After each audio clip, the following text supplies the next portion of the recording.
Hello, thank you for joining us on Nationwide on the network service of the NTA. We'll bring you latest developments from around the nation. Stay tuned as we unfold updates on current events on politics, business, sports, and more. So let's get started. The House of Representatives has asked the Federal Character Commission to lead by example in enforcing constitutional provisions requiring equitable distribution of all cadre of posts in the public service of the Federation. Chairman House Committee on Federal Character, Idris Wasi, stated this while frowning at perceived disparity in the distribution of directors of the Commission at its headquarters and across the 6 geopolitical zones. The House Committee invited the management of the Commission for an interactive session to clear the air over observed contravention of federal character principles in some agencies of government.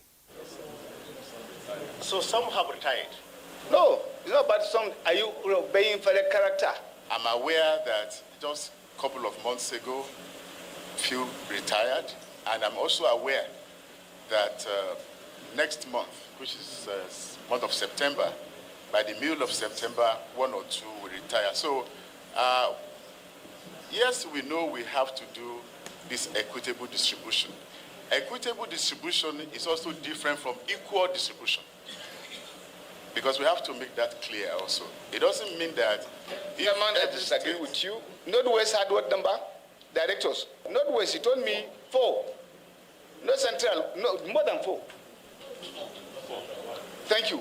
North Central, 1. Southwest, 0. Why should it be so? Why should it be so? Whether in their promotion and whatever, the Constitution is very, very clear as to what they are supposed to do. And so you are the first line as far as I'm concerned. Character Commission acknowledged funding constraints in carrying out its constitutional responsibilities of monitoring equitable distribution of positions across more than 700 ministries, departments and agencies of government, as well as maintaining its various offices and states of the Federation.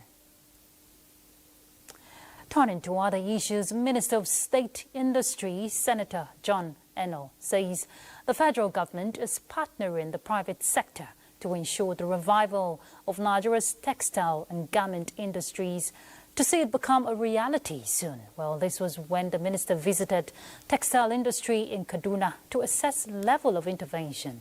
Benny Adams reports.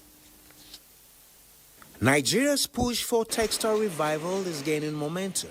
This is following the National Economic Council approval for the establishment of a cotton, textile and garment development board to reposition the industry.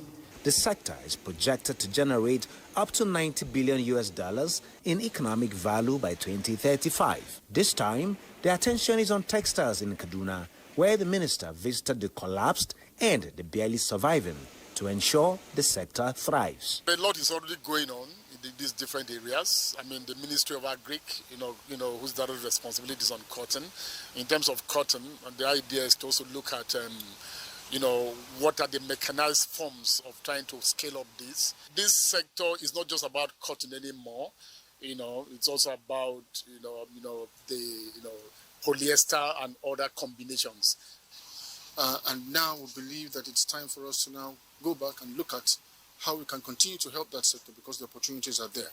Stakeholders here say through commitment requires more than just political will, but demands consistent action, resource allocation, and a willingness to tackle long-standing issues around power supply, smuggling, and access to finance. And for the operators, a sustained commitment means not only reviving old factories, but also ensuring that a Made in Nigeria label becomes a mark of quality and reliability. In Abuja, Benny Adams, NTA News. In a bold push to strengthen Nigeria's medical independence, the federal government has unveiled fresh plans to boost local vaccine and drug development with a renewed focus on tackling tropical diseases. Fatima Sanusi Karai reports that the move is part of national strategy to reduce dependence on foreign pharmaceuticals and advance homegrown solutions. Nigeria's drive to boost local vaccine and drug development is gradually gathering momentum as authorities are giving priority to local research to achieve the set objectives. One of the research centers being used is the Kano State Independent Research Trust Center in Kwanar Dawaki. The focus of this government is to facilitate state-of-the-art research that will solve current problems in the country, and that will yield result output that can be translated to product in this country. And I see the prospect of this collaboration yielding this result. The first layer is we make sure that we get the best brains from the surrounding universities who have very good research agenda to come and do their research here.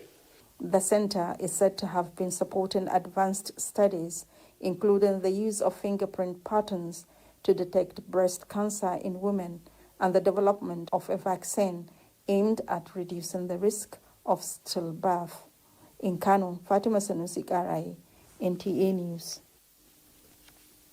The Nigerian Civil Aviation Authority has suspended the licenses of Captain Oluranti Ogovi and First Officer Ivan Oloba following a report of serious breach of aviation safety protocols at the Nnamdi Azikiwe International Airport, Abuja, on August 5th, 2025. A preliminary investigation revealed that the pilot initiated departure procedures without adhering to mandatory pre-departure clearance protocols, endangering ground personnel and airport users. NACA says the suspension will remain in effect pending the outcome of a comprehensive investigation into the incident.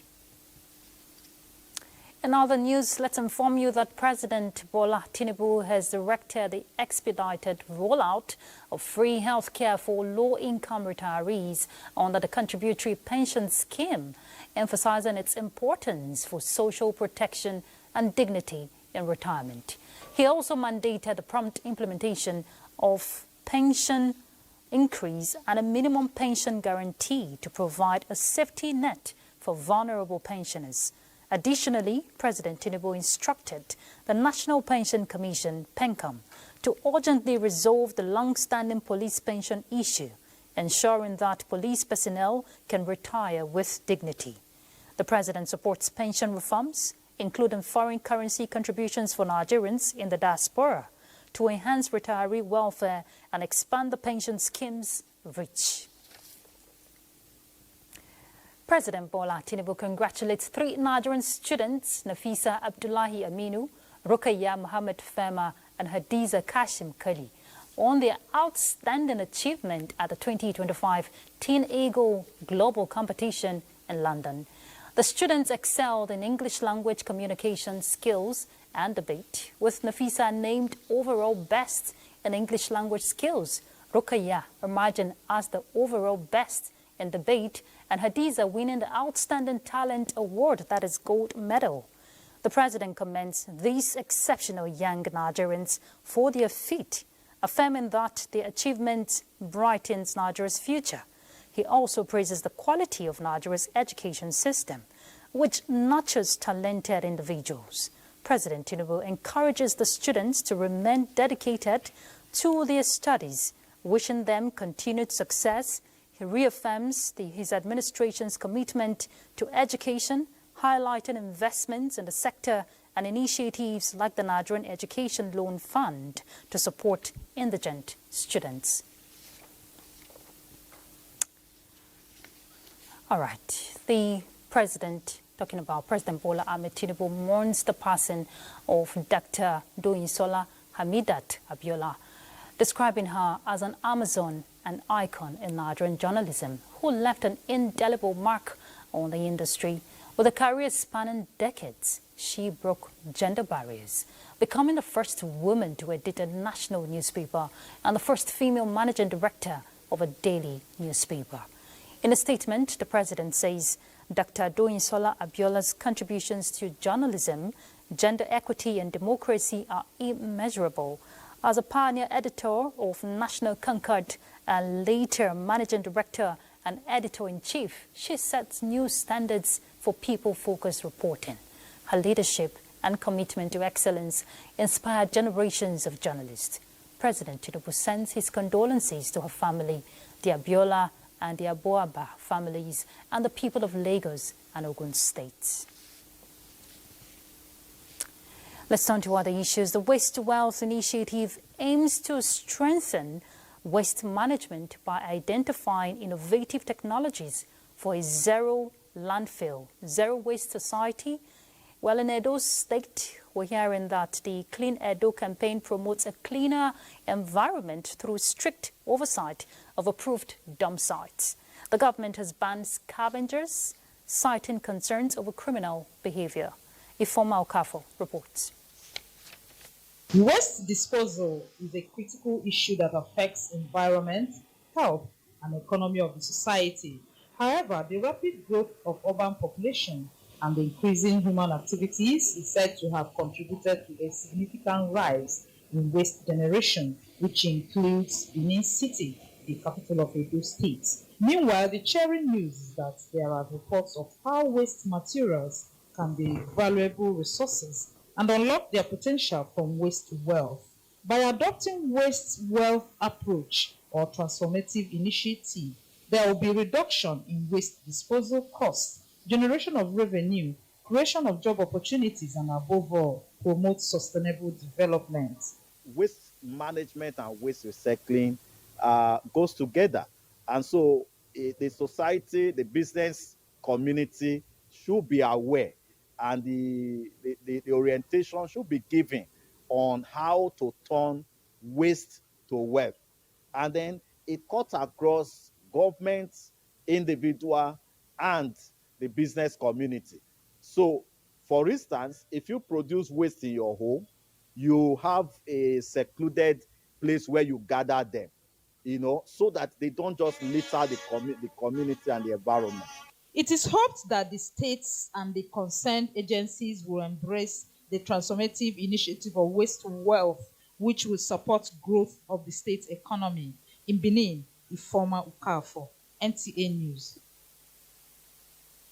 Our time, so we join our correspondent, Udwak Obong. She's live now from Benin to tell us how the government is turning this initiative, talking about from waste to wealth and keeping Edo clean, so to say, what is on ground. Udwak.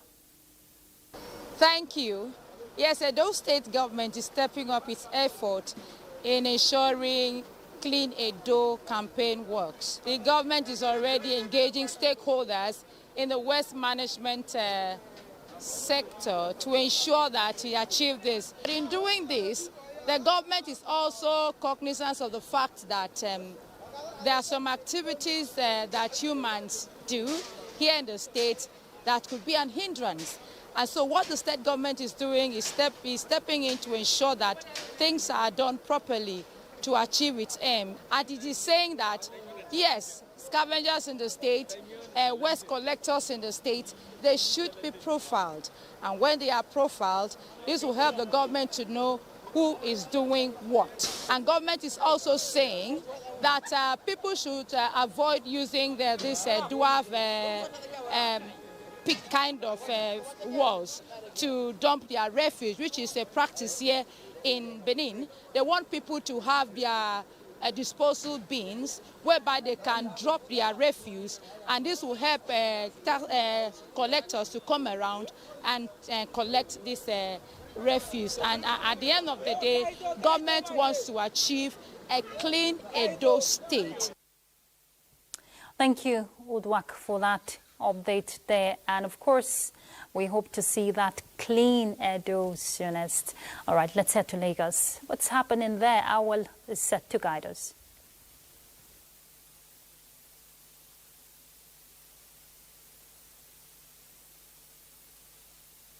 Thank you, Ruth, and welcome to Lagos.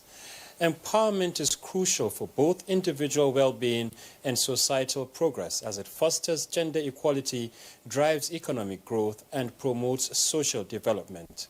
To meet present-day realities and become economically productive, the Police Officers' Wives Association, POA, has empowered more of its members drawn from different states of the country. This is part of activities to mark its 2025 National Convention in Lagos. Ime Udori's report is presented from our studios. Women's empowerment is not just a matter of social justice, it is essential for the overall progress and prosperity of societies. To ensure that the police family is well catered for, the Police Officers' Wives Association prioritized the welfare of women through various platforms and programs. Items distributed as part of POA National Convention 2025 include sewing and grinding machines, hair dryers, deep freezers, and gas cookers. 24-year-old Doyin Charles, a widow, is among the 300 beneficiaries of this initiative. I'm into bag making and fashion designer. God bless mommy. At least I will earn income to take care of my children. Keep telling them you cannot be idle. Look for something to do. We empower them, we give them tools to use for the family. And I will advise them to actually use the tools wisely. Governor Babajide Sanwo-Olu, in a message to the convention, commended POA's effort in empowering the police family. He had asked me to let you know that he's very impressed with the way POA has empowered people in the fields of health, education, in technology, and in so many areas. The 2025 convention climaxed with a dinner and talent hunt competition where the officers' wives showcased their unique abilities in various skills. Awards were later presented to deserving members of the association. Elimination of human interference and strict compliance with appropriate standards can help in checking recurring cases of building collapse in Lagos and Nigeria at large. In this report, Diana Ajale takes a look at integrity of buildings and how people can know that alarm bells are ringing. In Lagos, the integrity of buildings, even right from construction, has caused many to pay the ultimate price.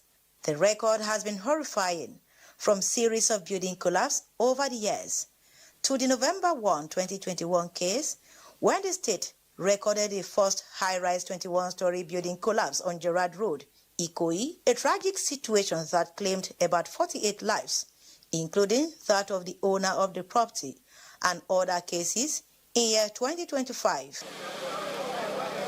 Crucial questions that need answers are these. Are there warning signs that indicate a building or ongoing construction is distressed? Buildings also have a way of speaking to us.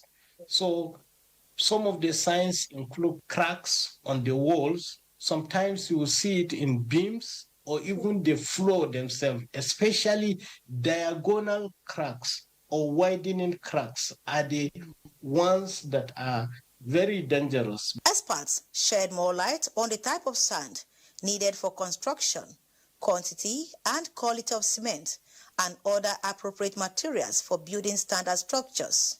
Follow the rule, follow the policy, the regulatory process. When they are submitting design to you for approval, before it gets to construction stage, don't just get your checking list and say, oh, this, do they have structural drawing? You take. Do they have your technical report? You take. Adhering to standard practices and using quality building materials, experts insist are key to reducing the menace of building collapse in Lagos and Nigeria at large. Diana Ajale, NTA News. And those are the reports from Lagos. Nationwide. Thank you for staying with us. Jigawa state government is strengthening its partnership with spouses of local government chairmen and APC women leaders to enhance governance in the state. This was the focus of a two-day orientation program organized by the First Lady Hadiza Umar Namadi. Mohammed Musa Skira reports. The spouses of the 27 local government chairmen of Jigawa State alongside APC women leaders sitting under one roof, brought together by the First Lady of Jigawa State to identify hindrances and find ways of addressing those challenges for sustainable development in the state. The Jigawa State First Lady Hadiza Umar Namadi and the resource person both agreed that complementary role of the spouses of local government chairmen and the women leaders is key to bridging the gap between government and the people. Positive relationship or leadership start from your own personal house. So they are there to help their husbands to carry out their duty, and they have to start it from their own personal houses. To help us in supporting our husbands in order to have a good governance. The orientation rounded up with a promise for a synergy that will bring citizens closer to government. Muhammad Musa Askira, NTA News. Right, let's get to Lagos. You know, it's a coastal city, and there's been talks of, people in certain areas at Jegunle, Okorodu, and, the likes to move to safe locations. So we join our correspondent now, Joel Popoala, to give us an update, current update, so to say, for the flood situation, not to disrupt businesses and, of course, homes. But let's hear from Joel, who is on ground. Joel? Thank you, Ruth. Indeed, here in Lagos, the commercial nerve center, one of the coastal states, the rain has been a thorn in the flesh for many residents of Ikorodu and Lekki, especially the areas like Agungi. Here in Ikorodu, since Monday, the resident of the area has been at the mercy of the rain. And indeed, several areas, several houses have been devastated, fences broken due to the incessant rain that has not stopped. Many of them, whenever it rains, they usually have this palpable fear, the fear of the unknown, what will happen to them. And indeed, as I am speaking with you now, I am right inside the rain. It is drizzling, and residents are already having that anxiety of a repeat, a reoccurrence of what happened on Monday. On Monday, many of them were trapped in their various houses, and it took emergency response for them to be rescued out of the devastating effect of the flood. So many aged people in their 60s, 70s, children were trapped. They couldn't go to school. And even now, 2 days after that heavy downpour, we can still see the impacts of the rain. And residents now are resorting to self-help to clear their drains. And that is what you can see right behind me here. They are clearing the drain to ensure that the water, like they say, will always find its way, so that it will find its way through this route and not to their rooms, as it were. Joel, I'm just, curious, from your interaction with some of these residents in those floods areas, are they willing to relocate? Because some of them, it is inevitable, despite their own personal intervention we're seeing. What are you hearing? Now, I spoke with an elderly landlord, and she told me that she has been here for more than 20 years. She doesn't have any place to go to. And indeed, the rainy season this year is unprecedented, and the impact has been very massive and serious. It has been devastating, really, if one look around here and see what is happening here. So most of them are not willing to relocate. They are only appealing to government to do the needful by probably expanding the drain and rechanneling the flood. All right, thank you, Joel. Let's hope the right thing is done. And you, stay safe out there, okay? All right, let's turn to other issues.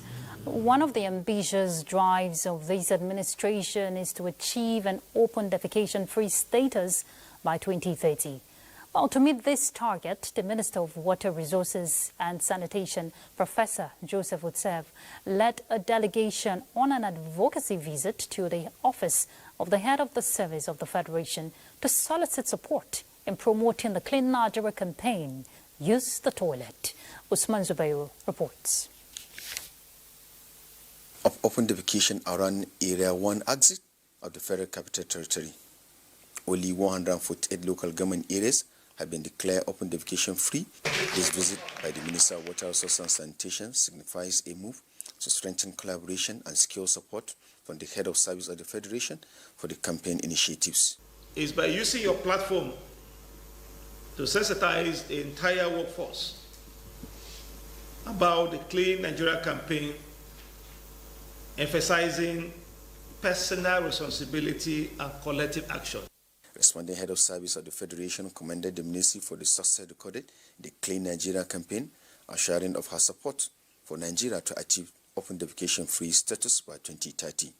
I wish to let you know that we have been doing this, but now that you have made it a specific request, we will go back, we will review what we have, and working with your permanent secretary, with my own permanent secretary, they would come up with an assessment criteria that would speak to the issues of the open defecation campaign. The Clean Nigeria campaign, which was launched in 2019 and designed to tackle waterborne diseases and access to sanitation facilities for all Nigerians. Usman Zubair, NTA News. All right, let's find out what's happening in Sokoto, and Sadia is set for us. Hello, Sadia. Find out what's happening in Sokoto, and Sadia. In ensuring a healthy and prosperous nation and addressing medical tourism that has over the years become common practice among the citizens. The Sultan of Sokoto and President General Supreme Council for Islamic Affairs, Muhammad Saad Abubakar, made the assertion while receiving at his palace the leadership of the National Postgraduate Medical College of Nigeria ahead of their 19th Annual Scientific Conference and All Fellows Congress. Abdullahi Umar Ilalu reports. The National Postgraduate Medical College of Nigeria remains the country's foremost institution for postgraduate medical training and continues to play a vital role in strengthening healthcare delivery nationwide. Receiving a delegation from the college, the Sultan of Sokoto, Muhammad Saad Abubakar, commended the institution for its immense contributions to Nigeria's medical education and public health system. The Sultan thanked the college for choosing Sokoto as the host of its 19th Annual Scientific Conference and All Fellows Congress, describing the choice as a recognition of the state's growing significance in national development. To support this college to rise up to the highest standard of specialty and professionalism in this country and beyond, we will do so. Speaking during the homage, the president of the college, Professor Peter Ebegbe, said the annual conference brings together top medical professionals to exchange ideas, share research, and strengthen specialized medical practice across Nigeria. He reaffirmed the college's commitment to making Nigeria a safe haven for medical tourism. From Sokoto, Abdullah Omar Ilalu, NTA News. The Nigeria Forest Security Services reaffirms commitment to complement effort of conventional security agencies in securing the country from banditry, insurgency, and other forms of criminality. This came to the fore during the passing out parade of a 5-day zonal training for personnel of the service from Sokoto, Kebbi, and Zamfara states held in Sokoto. Bashir Ibrahim Nababa completes the report. 300 out of more than 6,000 personnel successfully passed out after undergoing the 5-day training. Drawn from Sokoto, Kebbi, and Zamfara State, that training equipped the participants with operational guidelines and ethics in line with global best practices. So our main focus is to cure the forest and the people's lives and the property. I expect them to exercise what they have been taught in the training for 5 days, so that they will be the good ambassadors of this organization. The event featured a colorful passing out parade. A bill establishing the Nigerian Hunters and Forest Security Services has scaled all the necessary legislative procedures at the National Assembly and now awaits the presidential assent to legally operate across the 36 states of the Federation and the FCT Abuja. From Sokoto, Bashir Ibrahim Nababa, NTA News. And those are the news update from here. More news in Ibadan, that will be right after this break. Welcome to Ibadan.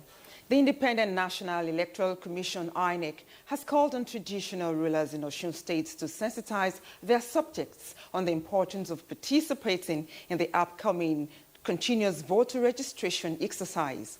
INEC resident electoral commissioner in Osun State, Mutiu Agboke, made the appeal during an advocacy visit to the Orogun of Ila, Oba Abdulwahab Oyedotun, at his palace in Ila local government area.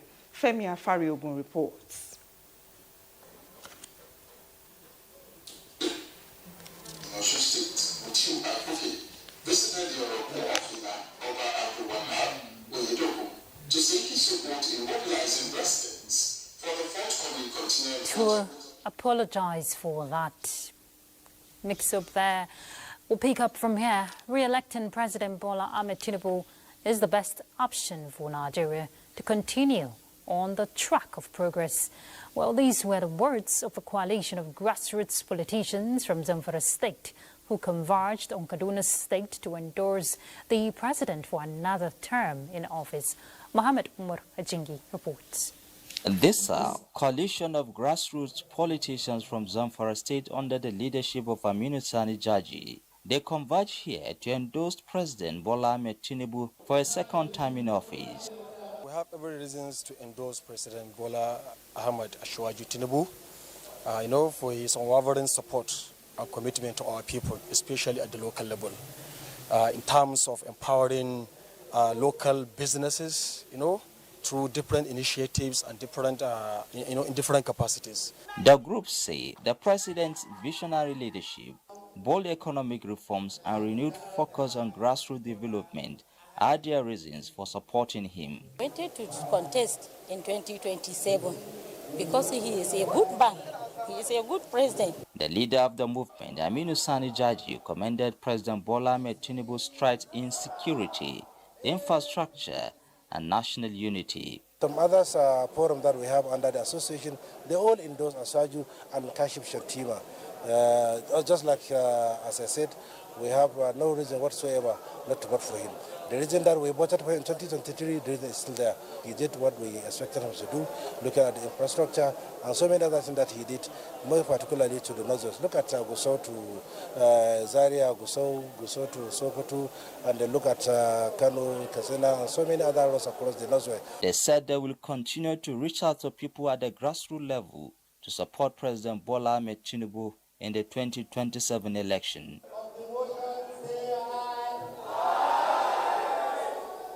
In Kaduna, I am Muhammad Umar Ajingi, NTA News. On politics, the deputy women leader of the governing All Progressives Congress, Zainab Ibrahim Abubakar, has donated palliatives to party supporters at the National Secretariat to assuage the current economic hardship. The palliatives were distributed soon after a successful testing and screening of scores of persons on diabetes and high blood pressure, including free medical consultancy by a team of physicians. Is that WHO has a standard of 120 because high blood pressure are not common in children, but disease condition can cause, which can be managed while you're in the hospital. Very well. We are going to sustain this by the grace of God because we have to fly the flag of the renewed hope agenda of Mr. President. Because health is life. If you don't know your health status, that is why we keep hearing, issues about sudden death and all that. Not only your blood pressure, not only your sugar level, your heart. They will test your kidney, your heart rate. The exercise is meant to enhance physical and mental health of party loyalists, as well as improve their economic situation in line with the renewed hope agenda of President Bola Ahmed Tinubu's administration. The national convener of the Coalition of Nigerian Youths in Politics, Nnamdi Ezemagu, says Nigerian youths are ready to work for the African Democratic Congress for identifying with a mobilizer to steer the affairs of the youths in the party. He stated this during a visit to the national youth leader, Balarabe Rufai, at the party's national secretariat. Coalition of Nigeria Youth in Politics, COLIPS, is a non-partisan, non-religious, and non-sectorial political movement, and we do not intend to root for or take side with any political divide. It will be a partnership relationship and relationship of mutual benefit across the board. Days of use and dub are over. Balarabe Rufai, who has served in various capacities within established youth structures, including youth and student movement, says no youth will be left behind in building a better Nigeria. Not business, but a service. And it has to start with the youth wing. And this is what we are here to do. So when it comes to elective and appointed positions in ADC, 40% is reserved for sure, and we are going to fight for it. Thank you. The national youth leader of the opposition party tasked youths to be strong and formidable ahead of a new dawn that is full of opportunities for them. It is said that a happy workforce guarantees productivity. True. This is the message of the chairman, Radio, Television, Theatre and Arts Workers Union of Nigeria, RATAU, Prince Emeka Kalu, to some media establishments in the Federal Capital Territory on his familiarization visit.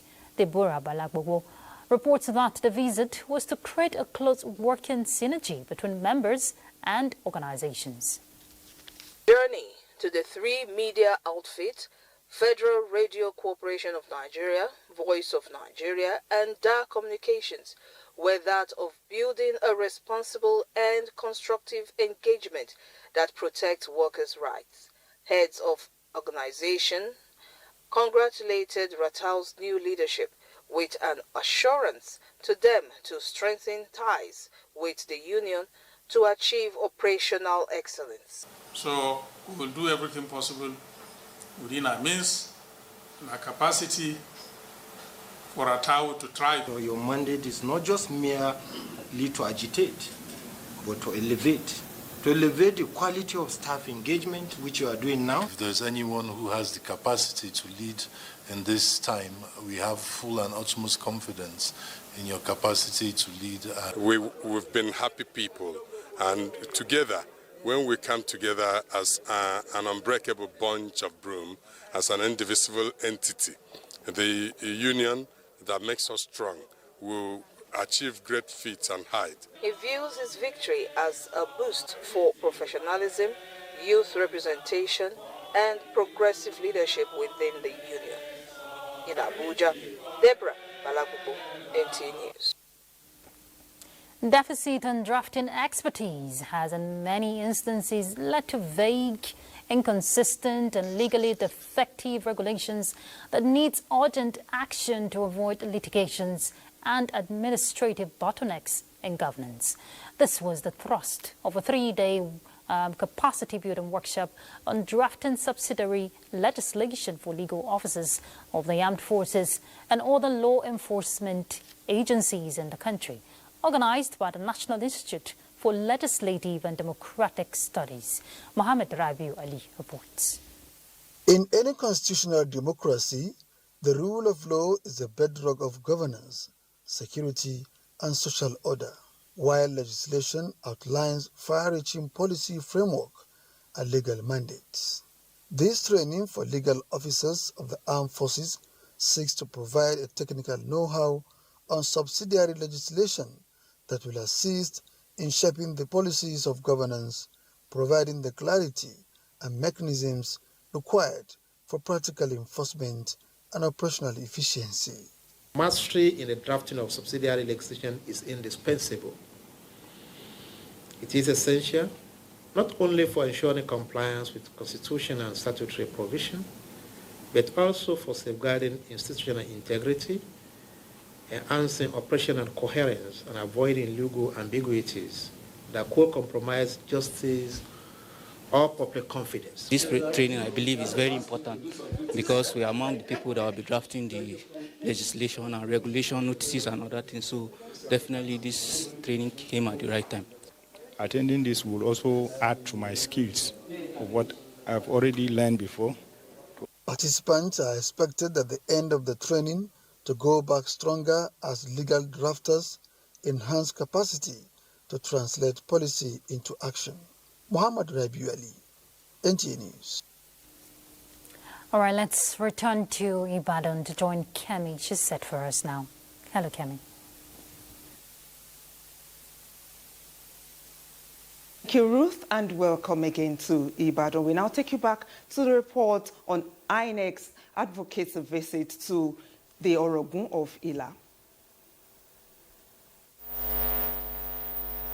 The resident electoral commissioner in Osun State, Mutiu Agboke, visited the Orogun of Ila, Oba Abdul Wahab Oyedokun, to seek his support in mobilizing residents for the forthcoming continuous voter registration CVR exercise. Agboke informed the monarch that the CVR will commence on Monday, 18th August 2025, while physical registration at designated centers will begin on Monday, 25th August 2025. If your PVC is lost, what you require is replacement. If your PVC is defaced, what you need also is also replacement. But if you have never registered in your life, or you are 18 at the time of registration or more, you need fresh registration. This is information that people need, and INEC cannot afford to keep quiet. In response, Oboyedokun described the continuous voters registration as timely and assured of his commitment to mobilizing the subjects to participate actively. I inform my chiefs to go back home, to inform the people to come out as early as possible when the program starts. The advocacy visit, according to the REC, will continue to other traditional rulers across Osun State. From Ila, Femi Afariogun, NTA News. Oyo State Police Command says it will operate a firm and robust security architecture with the assurances of making the state inhabitable for all criminals and undesirable elements. The command's new Commissioner of Police, Femi Haruna, stated this during his maiden media briefing at the command headquarters, Eleyele, Ibadan. Ayomiku Ajibola has the details.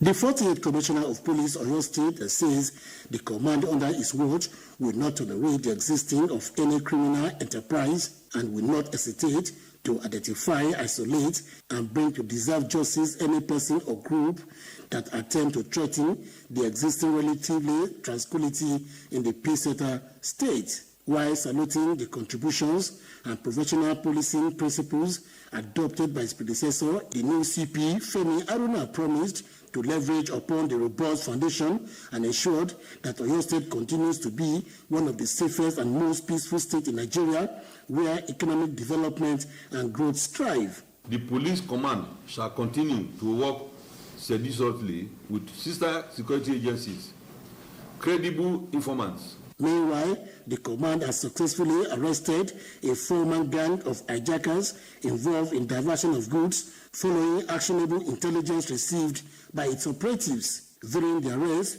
police operatives recovered one unregistered yellow Volvo truck containing 654 bags of goods, each weighing 20 kilograms. The suspects, having confessed to their involvement in the crime, will soon be prosecuted. In Ibadan, Ayomiku Ajibola, NTA News. And that's it from Ibadan. Ruth, it's back to you. Thank you, Cami. And for us here, let's do sports update. That's next. Super Eagles head coach Eric Chell has emphasized the necessity for his team to enhance their performance to avoid an early elimination from the 2024 African Nations Championship, CHAN. Nigeria suffered a 1-0 defeat to reigning champions Senegal in their opening match on Tuesday night at the Aman Stadium in Zanzibar. Chell stated that the team must perform better in their upcoming match against Sudan at the same venue. Meanwhile, African champions the Tigers have been selected as one of the 24 teams competing in the FIBA Women's World Cup qualifying tournaments set for March next year. The final list of qualifiers was announced over the weekend following the completion of the Women's Continental Championships. The Tigers will represent Africa alongside other semi-finalists from the AfroBasket tournament, including Mali, Senegal and South Sudan, with Nigeria emerging victorious on Sunday. The global qualifying tournament will occur from March 11 to 17, 2026, comprising 6 teams in each of the 4 groups, with the top teams progressing to join the already qualified squads in Germany for the World Cup. And finally, to tennis, Grand Slam champion Naomi Osaka advanced to the semi-finals of the Canadian Open for the first time after defeating Ukraine's Elina Svitolina 6-2, 6-2 in the quarterfinals. The 27-year-old will face Danish 16-seed Clara Tauson next, who reached the semi-finals with 6-1, 6-4 victory over American 6th seed Madison Keys. marking her second consecutive win against a top 10 opponent after previously beating 6-time major champion Iga Swiatek. With sports updates, Ijoma Pitawante, NTA News. And that concludes Nationwide.